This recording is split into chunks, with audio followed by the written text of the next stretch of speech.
Hello students, care and maintenance of clothes in institutions. ये chapter आपका department की तरफ से हो चुका है। जस्ट क्विक रिवीजन है इस वीडियो में, ध्यान देंगे। ठीक है, जो विभिन्न संस्थान होते हैं, होटल्स हैं, हॉस्पिटल्स हैं, उनमें कपड़ों की देखभाल कैसे की जाती है, लेकिन उससे पहले घर में कैसे की जाती है वो स्टेप्स भी हमें पता होने चाहिए। इन सब पे ध्यान देंगे। बच्चों, कपड़ों की रख रखाव के मेजरली दो पहलू हैं कि कपड़ों को किसी भी प्रकार की क्षति से, भौतिक क्षति से दूर रखा जाए। दूसरा, दाग धब्बों को हटाते वक्त कपड़ों की चमक बनाए रखना। ये दो इम्पॉर्टेंट पहलू हैं जो हमें हमेशा ध्यान रखने हैं। भौतिक क्षति से मतलब है कि किसी तरह से कपड़ा कहीं उलझ के फट ना जाए, और दाग धब्बे हटाते वक्त कपड़े की जो नेचुरल शाइन है उसके रेशे के अकॉर्डिंग वो बनी रहे। जैसे सिल्क के कपड़े काफ़ी चमकदार होते हैं, लेकिन हमें यह भी पता होना चाहिए अगर उस पर कोई दाग धब्बा हट गया है तो हम सही तरीके से, सही केमिकल, सही रीएजेंट का इस्तेमाल करके उसे हटाएं। वस्त्रों की देखभाल 3 चीज़ों पर निर्भर करती है कि हम क्या धुलाई के उपकरण इस्तेमाल कर रहे हैं, क्या सुखाने के उपकरण हैं, और क्या प्रेस करना, इस्त्री करने के उपकरण हैं। वॉशिंग मशीन 3 प्रकार की होती हैं: पूर्णतया स्वचालित, अर्ध स्वचालित और हस्तचालित। Fully automatic, semi automatic, manually operated.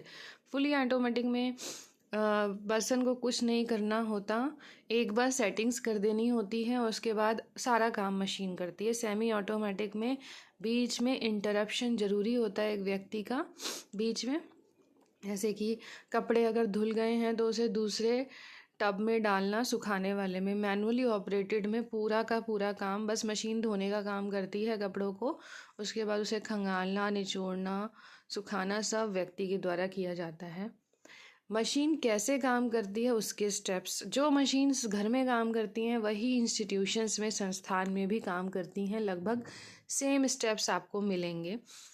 पहला मशीन का काम है पानी भरना। पानी भरेगी वजन लेके कपड़ों का, कि कपड़े कितने वजन के हैं। जल स्तर नियंत्रण, फिर कंट्रोल करती है पानी का लेवल। उसके बाद टेम्परेचर कंट्रोल करती है कि कपड़ों के लिए पानी का टेम्परेचर कितना चाहिए। वॉशिंग होती है, धुलाई होती है। धुलाई के 3 स्टेप्स याद रखेंगे बच्चों: एजिटेशन, पल्सेशन और टम्बलिंग।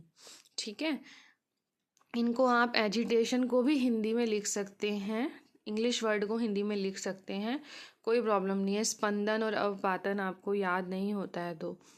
फिर उसके बाद जब धुलाई हो जाती है फिर रिंसिंग होती है, पानी में खंगल जाते हैं कपड़े। ठीक है, रिंस हो जाते हैं। वाटर एक्सट्रैक्शन, पानी का निकास, जल निकास। जल निकास 2 तरीक़ों से होता है: चक्रण और बॉटम ड्रेन। जो टॉप लोडिंग मशीन होती हैं जिनमें कपड़े ऊपर से डाले जाते हैं, उनमें ये 2 स्टेप्स होते हैं: चक्रण और तली निकास, स्पिनिंग और बॉटम ड्रेन। पहले कपड़े घूमते हैं और उसके बाद पाइप से पानी निकल जाता है। लेकिन जो फ्रंट लोड मशीन होती है उसमें कॉम्बिनेशन चलता है ऊपर के दोनों स्टेप्स का। चक्रण और तली निकास एक साथ चल रहा होता है संयोजन में। ये है लास्ट स्टेप। 2 तरह के जो ड्रायर्स जो होते हैं उसमें 2 तरह के सिस्टम इस्तेमाल होते हैं कपड़े सुखाने के लिए। अगर कम तापमान की हवा उसमें चल रही है तो वो बहुत तेज़ स्पीड से चलेगी, और अधिक तापमान की हवा है तो वो कम स्पीड से, कम वेग से चलेगी। इन 2 तरीक़ों से, 2 सर्कुलेशन से कपड़े सूखते हैं। अगर वायु, हवा का टेम्परेचर कम है तो बहुत तेज़ स्पीड से चलेंगे, और अगर वायु का टेम्परेचर बहुत अधिक है तो वो धीरे धीरे चलेगी, कम स्पीड से चलेगी। ठीक है बच्चों, आप सोच के देखना, कॉटन के कपड़े जो होते हैं, सूती कपड़े होते हैं, उसके लिए अधिक तापमान की वायु का इस्तेमाल होगा कि कम तापमान की वायु का इस्तेमाल होगा। आगे चलते हैं बच्चों। प्रेस करना, प्रेस क्यों की जाती है आपको पता होना चाहिए। स्मूदनिंग के लिए, समतल करने के लिए। ठीक है, ताकि कपड़ों की क्रीज बनी रहे। स्कर्ट्स की, शर्ट्स पे जो आर्म्स पे क्रीज बनी रहे। ताप स्थाई, ऑटोमेटिक जो प्रेस होती है, आयरन्स होती हैं, उसमें ताप स्थायी ऑटोमेटिकली इनबिल्ट होता है उसमें, और वो अपने आप कपड़ों के अकॉर्डिंग टेम्परेचर सेट कर लेता है प्रेस के लिए। दैनिक इस उपयोग की जो वस्तुएं होते हैं हम घरेलू धुलाई कर लेते हैं, लेकिन घरेलू धुलाई में भी कुछ बड़ी वस्तुएं होती हैं, स्पेशल चीज़ें होती हैं, स्पेशल कपड़े होते हैं जिनको हम कमर्शियलाइज लॉन्ड्री में, व्यावसायिक लॉन्ड्री में देते हैं। या कई बार हम लोग कुछ लोगों को हायर कर लेते हैं, उनको पैसे दे देते हैं कपड़े धोने के लिए और प्रेस करने के लिए। व्यावसायिक धुलाई में अलग अलग डिपार्टमेंट्स होते हैं कपड़े धुलने के लिए। हॉस्पिटल लॉन्ड्री अलग होती है, इंस्टीट्यूशनल लॉन्ड्री अलग होती है, पर्सनल लॉन्ड्री अलग होती है, इंडिविजुअल लॉन्ड्री अलग होती है। हॉस्पिटल लॉन्ड्री जहाँ पे हॉस्पिटल्स के लगभग सारे कपड़े वो अलग होती है। इंस्टीट्यूशनल में हम समझ सकते हैं होटल्स हो गया, कोई हॉस्टल है, ठीक है। पर्सनल लॉन्ड्री खुद के अपने कपड़े भी धुल सकते हैं वहाँ पे। इंडिविजुअल किसी स्पेशल व्यक्ति के भी, ठीक है। घर से जो किसी के घर से जो कपड़े आए गए हैं, बड़े कपड़े। कुछ लॉन्ड्रीज में, कुछ जो व्यावसायिक धुलाई घर हैं, ड्राई क्लीनिंग की भी सुविधा होती है। ड्राई क्लीनिंग किन कपड़ों पे की जाती है? मेजरली वुलन्स पे, जो ऊनी कपड़े होते हैं, रेशमी कपड़े होते हैं, सिंथेटिक्स कपड़े होते हैं, ब्लैंकेट, कंबल होते हैं, कारपेट्स, इनमें बिना पानी के निर्जल धुलाई की जाती है, ठीक है। कुछ लॉन्ड्रीज में प्री ट्रीटमेंट वाला सेक्शन भी होता है। प्री ट्रीटमेंट का मतलब होता है जो कपड़ों में मरम्मत की ज़रूरत होती है, फटे होते हैं पहले से, या धब्बे हटाने होते हैं, जैसे रफ़ू करना, दाग धब्बे हटाना, रंगाई करना। और कुछ ऐसी साड़ीज़ होती हैं, लहंगे होते हैं जिनमें जरी भी पॉलिश करने की ज़रूरत पड़ती है, तो ऐसी भी सुविधाएं होती हैं, ठीक है। होटल्स और हॉस्पिटल्स में ये एक ऐसे संस्थान हैं जिनका खुद की भी लॉन्ड्री होती है और मेंटेनेंस सेटअप होता है। उनकी अपनी लॉन्ड्री होती है, वहीं पे कपड़े धुलते हैं, या वो हो सकता है कहीं और भी भेजते हों, ठीक है। होटल्स के जो कपड़े होते हैं बच्चों, वहाँ पे धुलाई के बाद उनके एस्थेटिक्स यानी कि सौंदर्य बोध बनाए रखने की ज़रूरत होती है, या फाइनल फिनिश की, क्योंकि होटल्स में लोगों का, डिग्नेटरीज़ का आना जाना ज़्यादा रहता है, तो वहाँ पे कपड़ों की स्टार्चिंग भी होती है। स्टार्चिंग मतलब कड़क रखना, कपड़ों को मांड देना, स्टार्च देना। आयरनिंग प्रेस भी होती है और अच्छी तरीके से परफेक्ट फोल्ड, तहाया भी जाता है, कपड़ों को तह लगाई जाती है। होटल्स में ऐसा नहीं होता है।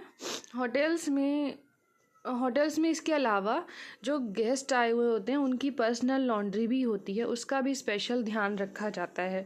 हॉस्पिटल में ऐसा नहीं होता कि हमें सौंदर्य बोध बनाए रखने की ज़रूरत है, बल्कि वहाँ पे मेजर ऑब्जेक्टिव होता है, मेन उद्देश्य होता है कपड़े स्वास्थ्य, स्वच्छता और विसंक्रमण से अधिक महत्वपूर्ण है। वहाँ पे स्वच्छ हों, स्वस्थ और हाइजीन पूरी मेंटेन हो, और किसी भी प्रकार का इन्फेक्शन ना रह जाए, ठीक है।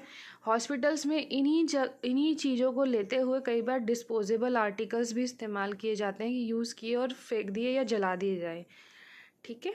वहाँ की जो डेली लॉन्ड्री होती है उस पर क्लीनलीनेस, साफ़ सफाई पे बहुत ज़्यादा फोकस होता है।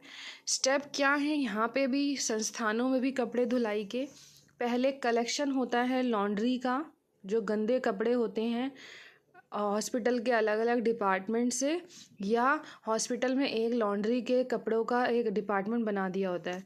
उसके बाद वहाँ से ट्रांसपोर्टेशन हो जाता है। कहाँ पे जाते हैं वो कपड़े? लॉन्ड्री प्लांट में। फिर कपड़ों की अनलोडिंग होती है, वहाँ जिस भी व्हीकल से वो गए हैं उनसे उतारे जाते हैं। सॉर्टिंग, छटाई होती है कपड़ों की। बड़ी मशीन्स में, वॉशिंग मशीन्स में जो 100 किलो तक कपड़े धो देती है, कपड़ों की धुलाई होती है। हाइड्रो एक्सट्रैक्शन का मतलब होता है पानी निकलना, जल निकास, ठीक है।